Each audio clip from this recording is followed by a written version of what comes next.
For all of 2024 and then some, I have surprised myself by how hard I've worked, how much I've shown up, how disciplined I've been, and how diligent I have been to committing myself to the process of self-improvement and creating something new. So just real quick, hi, my name is Kaylee and welcome to my channel. On this particular channel, I talk about mindset and wellness from a faith-based perspective. So I have learned 4 very valuable lessons from working as hard as I can. And I think that these lessons are really important to equip because they stop us from burning out and they keep us moving forward in the most sustainable, holistic, and faith-filled way possible.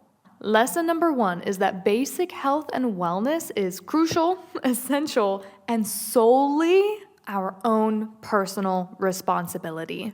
Now, I live my life with a lifestyle that health and wellness comes first. I know that I cannot sacrifice my health and my wellness for anything, and I know that if I pour into my health and my wellness, then my health and wellness pours into everything else.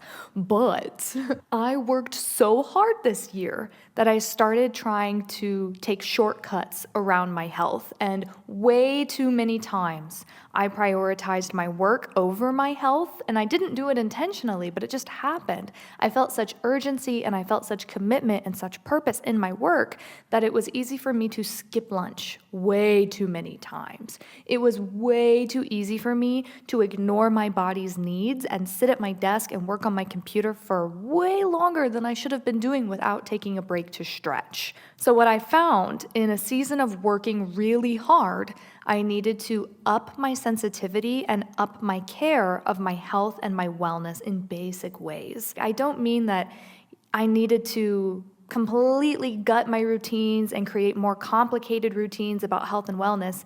I just mean that I needed to do the basic things, the little things, more often. It was really reinforced to me in this season that taking care of my health and wellness took care of everything else. If I don't take care of my health and wellness, I cannot show up to the tasks that are set before me. I do need to say that the foundation of my health and wellness is my faith and time spent with God. I already see everything that I do as doing it with the Lord because I am holding His hand like a child.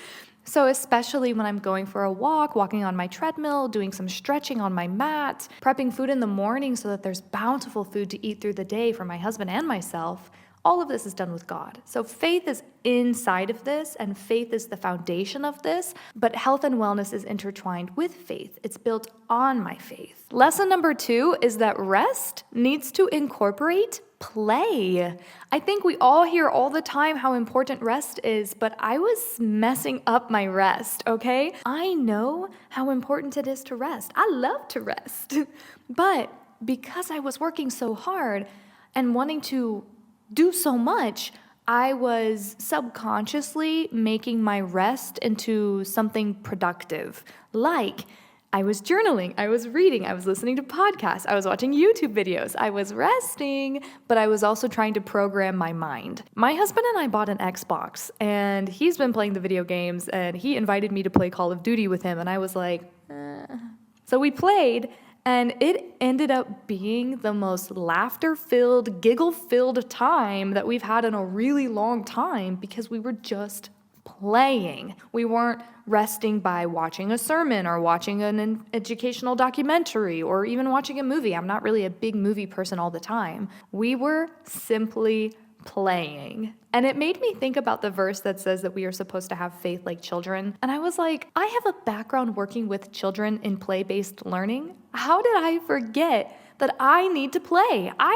have to play. Rest is not just about being not stimulated. Sometimes it's about being stimulated in ways that sparks discovery and competitiveness and adventure and curiosity. Video games don't have to be your thing, but I have friends who play board games together all the time, or going on adventures and going hiking and exploring new places of the city. Play is a huge part of rest that almost is like the other side of the equation. Downtime plus play equals rest. All of these are equally important, but I would say that lesson number 3 is what I have learned the most intensely, and it is that intensity will never triumph over sustainability. I tried to work intensely to the point where I have had to recognize when I'm being intense and calm myself back down.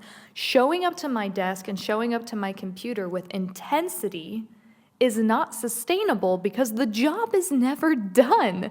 The tasks never end. The creativity is literally endless. Intensity at a point burns out. It is like a candle. It is limited. But sustainability is like a beehive. The wax is constantly in creation through the due process of natural living. Due to focusing on sustainability for the last year and a half, I can see the longevity of my work. Instead of coming to my desk and feeling like, okay, I have to solve all these problems and figure out all of this stuff, and I'm gonna give myself a due date that's really, really intense. Instead, I am able to so much more clearly understand what needs to happen today, what I know is gonna happen next week, what has just happened last week and is going to create impact and rippling effects later. I can see the bigger pictures, I can trust the process, and I can step away from my desk without the fear that everything is going to collapse because I'm not requiring my intensity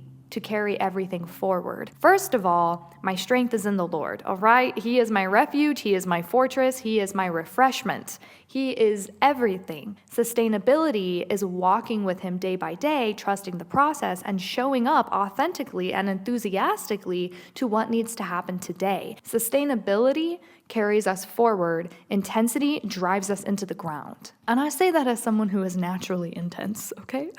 The fourth lesson is something that I actually heard somebody else say, and then I saw it kind of exist in my own life. Lesson number 4 is that in the course of work, there are high-value seasons and low-value seasons. Understanding this has helped me in my work because it has stopped the panic that happens when you don't see things happening. Sometimes I show up to my desk and I show up to my work and I'm connecting with people on WhatsApp and people from my networking group are reaching out to me. I'm scheduling an event. I'm getting things ready where I'm about to host an event. I'm giving a workshop. I'm giving a presentation. I have all these things going on. And then I'll have a 2-week period where I don't really have these things going on. And yeah, maybe I'm meeting someone for coffee, like a buddy or a friend, but it's not really a business thing. And I used to panic in those seasons. I used to think I'm not doing enough because nothing's happening. But it's not true. It is the natural flow and ebb of how things work. So there's high value and there's low value seasons. Each one of them has value. The value just has a different level of concentration. And you have to have this ebb and flow. So instead of panicking in the low value season, I committed to the value that was there and I pivoted my actions to match what was being presented to me. So I'm entering a week where I don't really have a lot of things going on. Thank God. I'm gonna deep clean my kitchen and I'm gonna prep a bunch of meals and I'm gonna go maybe offline for 2 days and just rest. Learning to recognize which season you're in, and it can change literally day to day, okay? But learning to recognize which season you're in helps stop the panic and helps you commit to the process, helps you build the sustainability, helps you prioritize your health and your wellness. It just helps all of these lessons come together when you're recognizing the high value, low value. That is it for this video. That is 4 lessons I have learned from working as hard as I possibly could in 2024. And if you would like more, please drop a comment down below because I am sure I have more. These are just the first ones that I brainstormed the other day.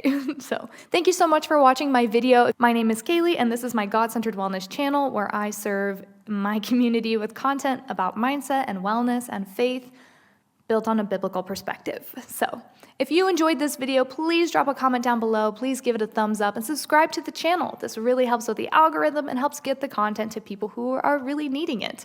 So thank you so much for your time. I appreciate you, and I will see you for our next video.